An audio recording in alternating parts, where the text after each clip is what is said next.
posición.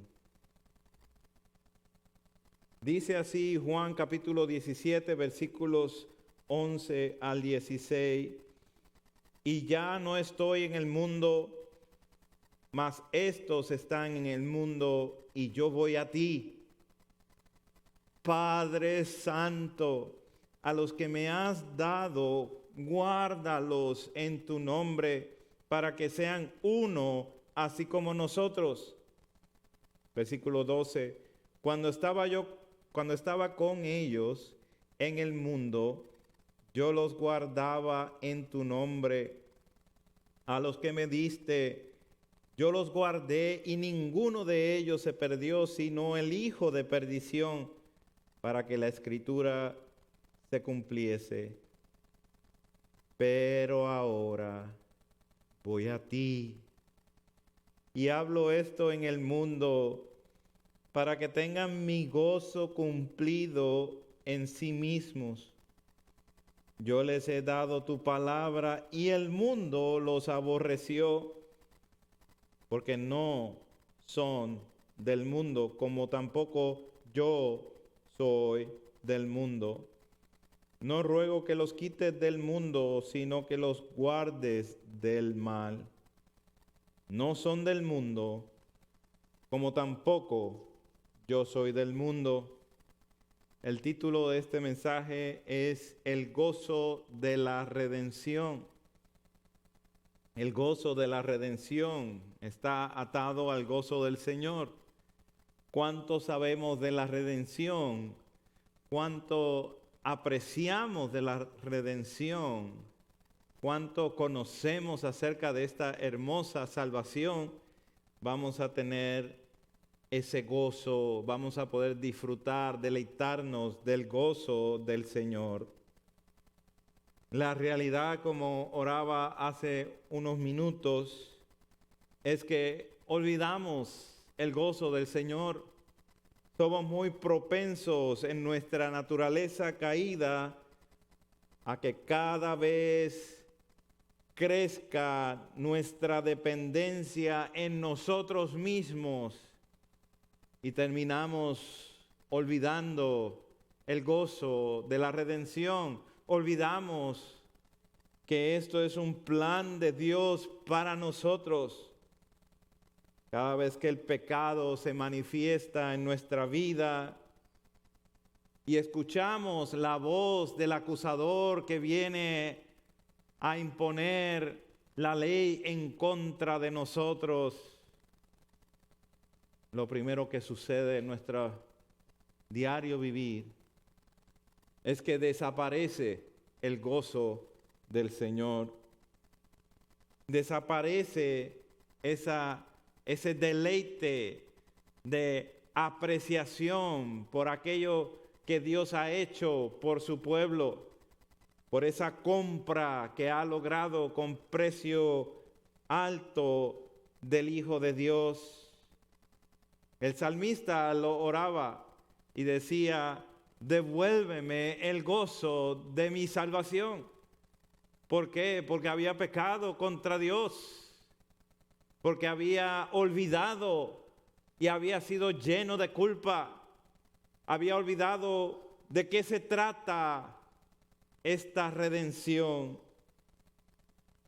Hoy vamos a ver 3 razones para que el creyente viva con el gozo del Señor, para que esta semana usted y yo podamos estar libres de olvidar el gozo del Señor, libres de escuchar la voz que nos acusa constantemente, libres para deleitarnos en el gozo del Señor. Y para esto veamos nuestro primer punto, la distinción de la palabra. La distinción de la palabra.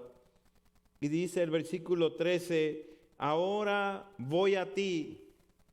Esto hace memoria y hace armonía absoluta con el versículo 12, donde dice: cuando estaba con ellos en el mundo, yo los guardaba en tu nombre, pero ahora voy a ti.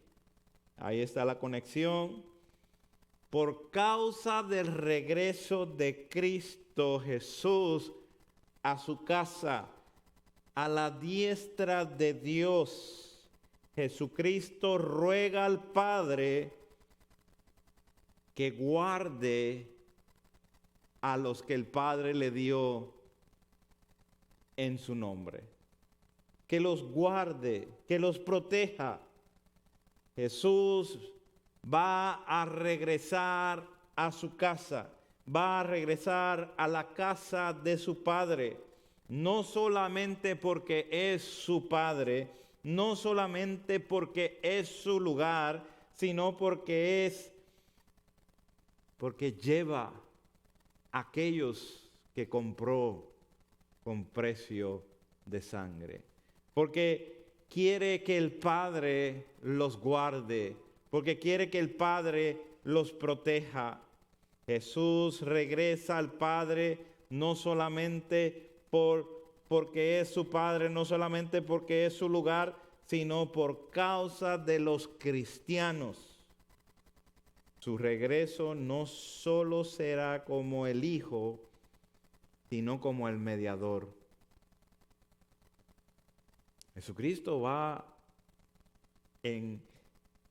a ser crucificado y luego va a ser resucitado y luego va a ascender a los cielos y se va a sentar a la diestra de Dios con un cuerpo humano en representación de aquellos que compró con su propia sangre para ser el mediador de ellos. Jesús dice esto para que tengan su gozo cumplido en ellos mismos. ¿Qué gozo está hablando el Señor?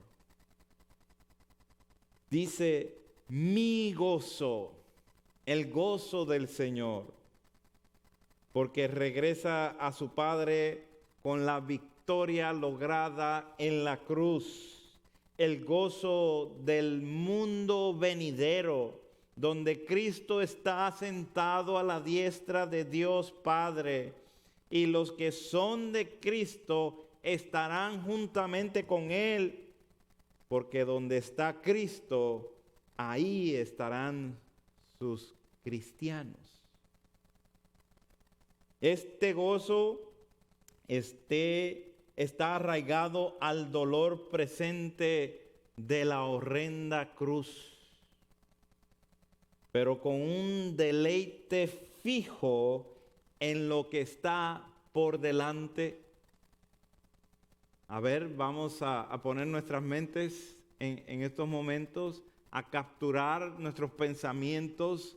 Jesucristo está a punto de pasar el crimen más grande de toda la historia del ser humano y Él es la víctima. Pero su gozo está puesto no en lo que va a suceder en unas horas, sino en el resultado de todo eso, mirando el deleite de que va a regresar y se va a sentar a la diestra de Dios, no solamente para estar con su Padre, sino en representación de todo aquello que logró en la cruz. Él es el mediador. No es mediador una vez, es mediador para siempre. Para siempre. Así que aquí vemos cruz con placer. Cruz, mirando la cruz y viendo a través de la cruz el placer que viene después. O para otros es placer sin cruz. La cruz con placer es lo que tiene Cristo en el momento que está diciendo esto, para que ellos también tengan este placer. Ellos, lo que va a suceder en unas horas, en unos minutos es horrendo. Es el crimen de la raza humana contra el Hijo de Dios. Pero el Hijo va hacia el Padre y esto pone el deleite del cielo como una razón superior y un motivo especial para resistir el dolor que va a experimentar en el Calvario. La dirección es clara. Jesús, por el gozo puesto delante de él, sufrió la cruz. ¿Qué hizo? Menospreció el oprobio. Le quitó el precio a la vergüenza de morir en la cruz. Y su enfoque estaba en que iba a estar sentado a la diestra del trono de Dios. Hebreos 12:2. No hay gozo más grande que este. La muerte no es el fin, hermano, hermana, amigo que nos visita. No hay gozo más grande que este. La muerte, el dolor y las lamentaciones por un poco de tiempo y enseguida viene la recompensa del deleite eterno. El mundo, Satanás, te ofrece el placer sin el dolor. ¿Acaso no fue lo que le ofreció la serpiente a Eva en el Edén? Ustedes serán como Dios y no van a morir. Esa fue la mentira. Ese fue el engaño.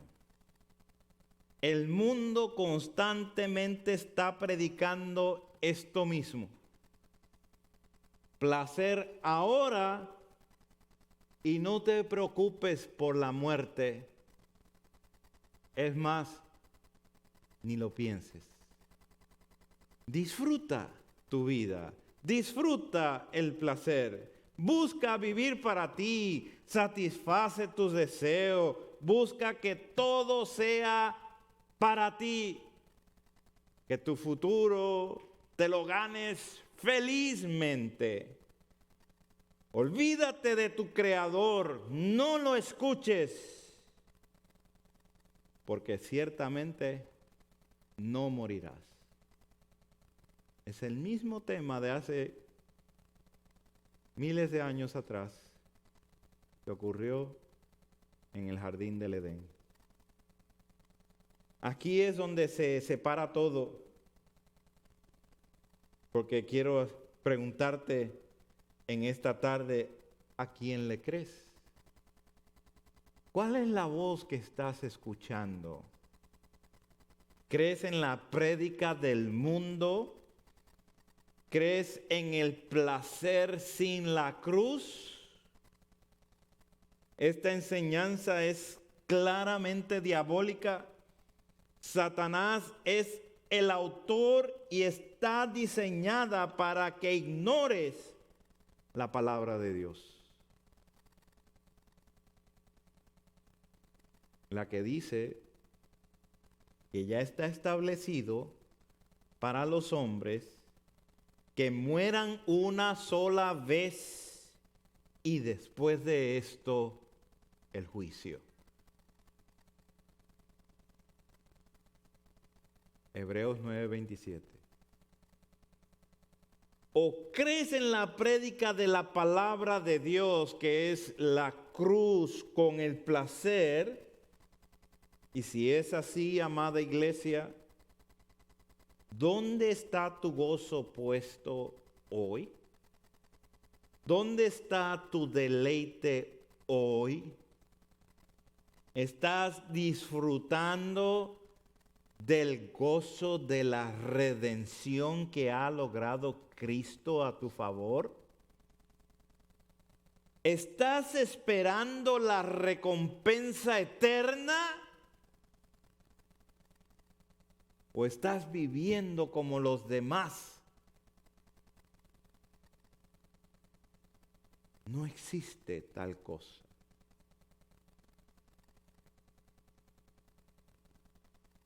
¿Estás esperando ver a Cristo sentado a la diestra de Dios cuando partas de esta vida? ¿Qué cosa puede ser más hermosa?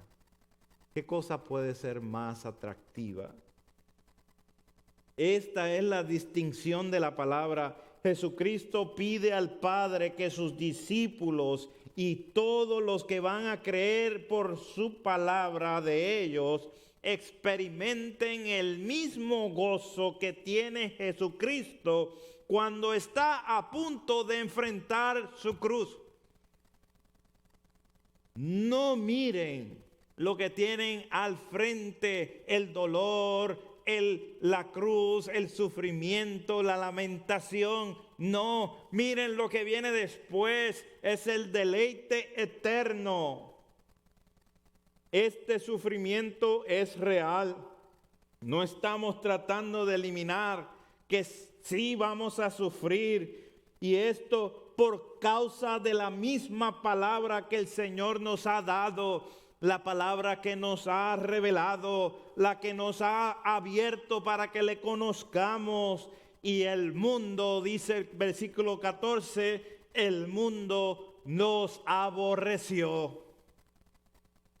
Son odiados por el mundo porque no son del mundo, como tampoco, dice Jesucristo, yo soy del mundo. Iglesia, tú, iglesia, que te has comprometido con el Señor Jesucristo a favor de sus intereses de Él, que le sigues por donde quiera que Él te dirija. Tú, iglesia, que te has comprometido en una forma formal de pertenecer a su iglesia.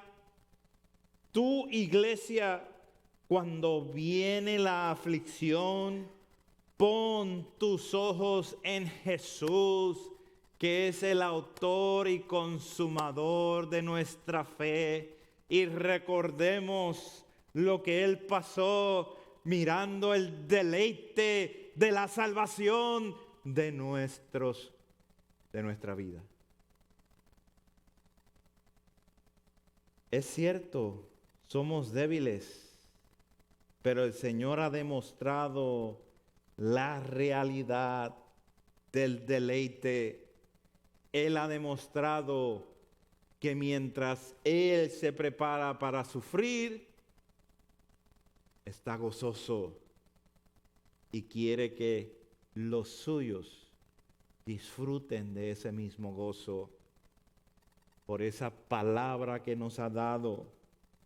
La pregunta en este día, en esta tarde, ¿le crees? ¿Le crees al Señor Jesucristo? ¿Le crees en su palabra? Veamos el segundo punto, la protección divina. Dice el versículo 15, no ruego que los quites del mundo, sino que los guardes del mal. Tanto los discípulos como los que van a creer en la palabra de ellos tienen una labor en el mundo. Tienen algo que hacer mientras están aquí. Es interesante lo que está rogando efectivamente nuestro Señor por la protección divina a pesar del odio salvaje que van a recibir, que van a experimentar de parte del mundo por la misma palabra que Jesús les ha dado. Ellos, los discípulos y los que van a creer, ellos, los cristianos, van a ser perseguidos, van a sufrir por su lealtad a la palabra de Cristo. Ellos son la iglesia militante, quien no se contamina con este mundo, sino que seguirá al Cordero por donde quiera que vaya. Ellos son los que están dispuestos a dar su vida por la gloria de Cristo, movidos por su amor y compasión por los demás. Por causa de los escogidos, la iglesia militante no es removida del mundo, no, sino que da testimonio fiel de quién es su Señor, de quién es el Cordero glorioso que merece la gloria y la honra. ¿Quién es digno de recibir la recompensa por su propio sacrificio? Así que mientras esperamos el glorioso regreso de nuestro Señor y Salvador, militamos no con armas terrenales, no con esfuerzos carnales, sino con la protección por nosotros, la protección del que oró por nosotros eficazmente. ¿Se da cuenta que el Señor oró esto por ti y por mí? Que Él oró eficazmente, que se aplicó a los discípulos que estaban allí con Él y a los miles que después creyeron en la palabra de Él. Oró por nosotros eficazmente para que seamos guardados del maligno. El maligno ha sido derrotado. Cristo Jesús cumplió lo que había prometido en Génesis capítulo 3, versículo 15, que el hijo de la mujer, el hijo de Eva, iba a destrozar a la simiente de la serpiente. El maligno ha sido derrotado por el Hijo de Dios, pero continúa en su esfuerzo por detener y distorsionar la obra de Dios. El derrotado Satanás continúa buscando la manera de detener la obra de Cristo. Solo que por esta oración que hace nuestro Señor, Dios guarda a los suyos del maligno para que no les toque. ¿Quiere decir esto que el cristiano no va a experimentar sufrimiento? No. La Escritura no se equivoca y la Escritura no se contradice. Entonces, ¿qué quiere decir esto? Que el enemigo está completamente restringido para tocar al creyente por la soberanía de Dios.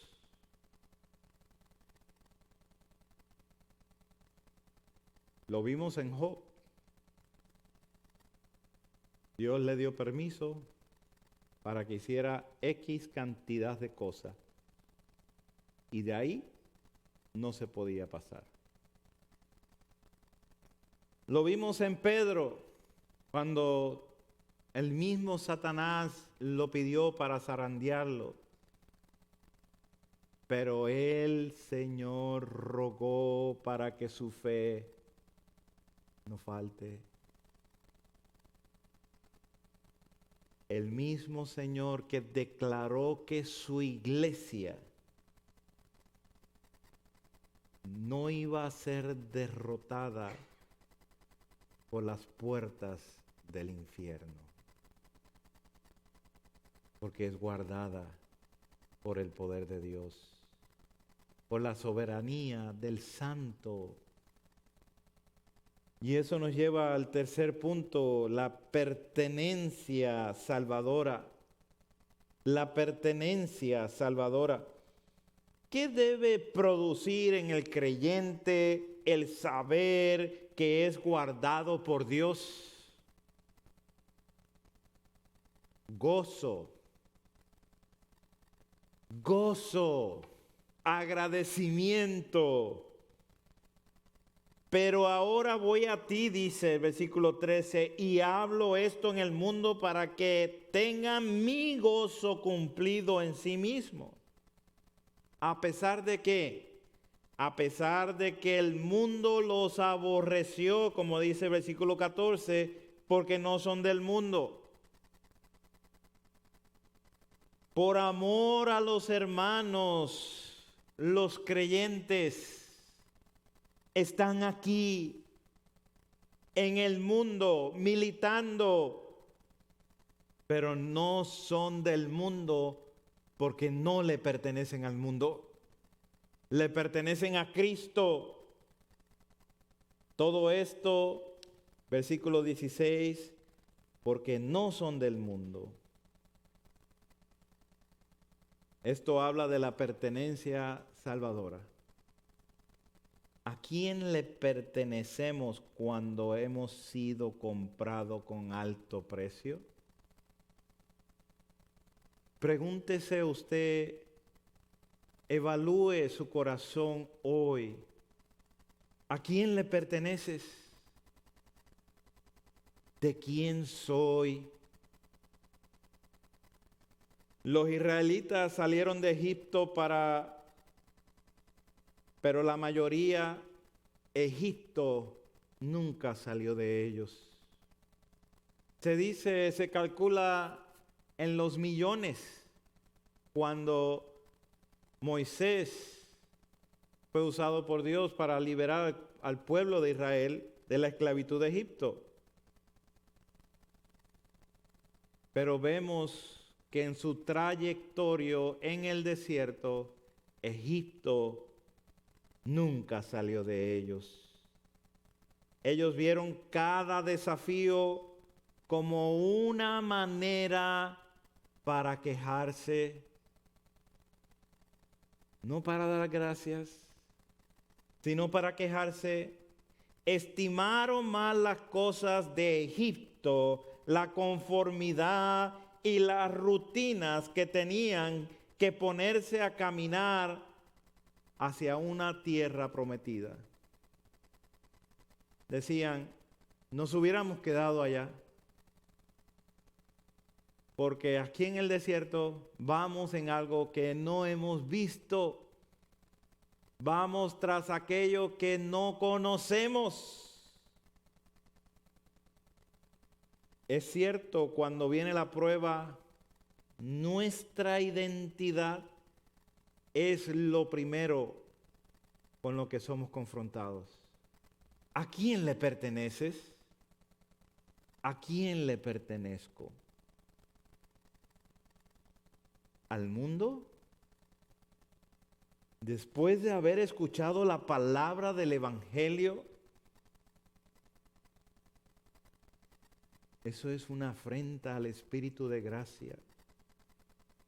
¿Le pertenezco al mundo? ¿Usted sabe cuánto mayor castigo pensáis que merecerá el que pisoteare al Hijo de Dios y tuviere por inmunda la sangre del pacto en cual fue santificado? Al mundo, después de haber escuchado el hermoso evangelio de Cristo. ¿A quién le pertenezco? ¿A Cristo? Entonces, tengo una pregunta para ti. ¿Pueden otros decir de ti que tú tienes una lealtad a Cristo? Otros pueden testificar que de la forma que tú llevas tu vida, da evidencia que solamente tienes un Señor, un solo Dios, que miras que su nombre no sea ridiculizado con tus palabras y tus hechos, que proteges, que eres celoso de buenas obras. ¿A quién le perteneces? ¿A Cristo? Entonces hagamos la prueba. ¿Pueden otros decir eso acerca de ti? ¿O le crees a Cristo en silencio, a escondidas?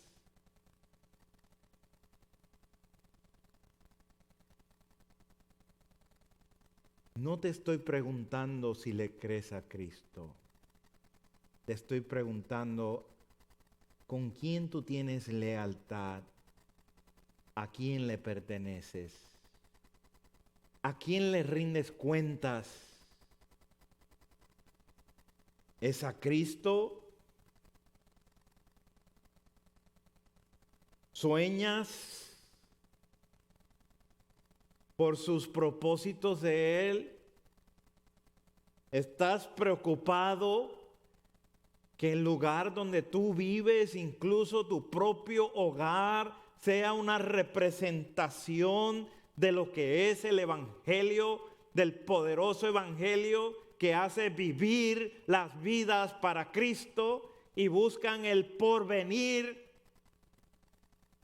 para que sea Cristo honrado? ¿Sueñas por Él? ¿Velas por Él? ¿Suspiras por los intereses de Cristo aquí en la tierra?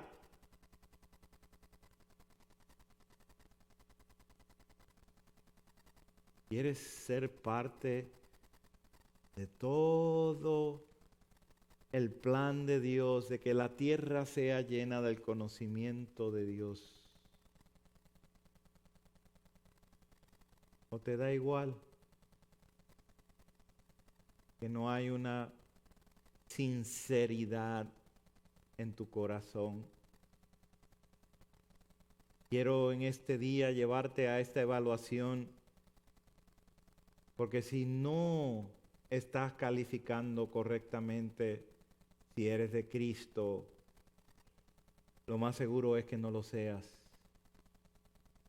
Y que hoy es el día de salvación, hoy es el día de arrepentimiento, hoy es el día de correr a Cristo y decir: yo necesito que todo lo que yo haga, todo lo que yo piensa, que todos mis valores, todos mis sueños sean para la gloria del Cordero, y que todos mis sacrificios sean en recompensa al sacrificio que hizo Cristo por mí en la cruz.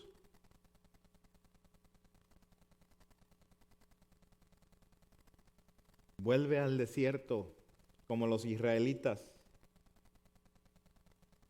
Te estás quemando de calor.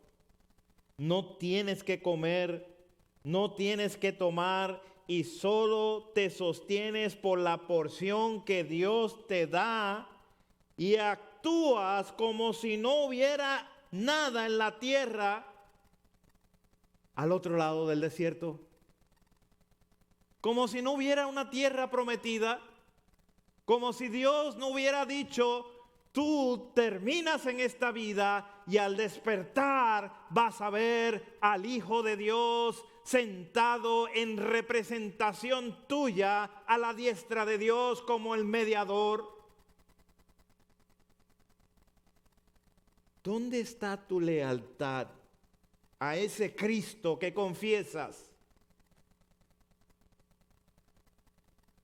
¿Dónde está tu lealtad? Se contesta con la realidad de a quién le perteneces.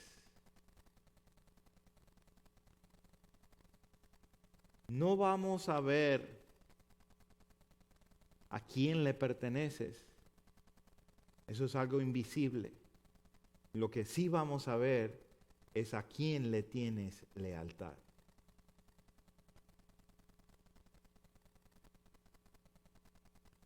En conclusión, no solo hay una fuente de gozo en saber que hay un Redentor glorioso, un libertador que vino enviado por Dios para trasladar un pueblo de la esclavitud del pecado al desierto donde aprende a adorar. Ahí es donde estamos, sacados de la esclavitud, puestos, colocados en el desierto de este mundo, con el calor, con los desafíos, pero con una dependencia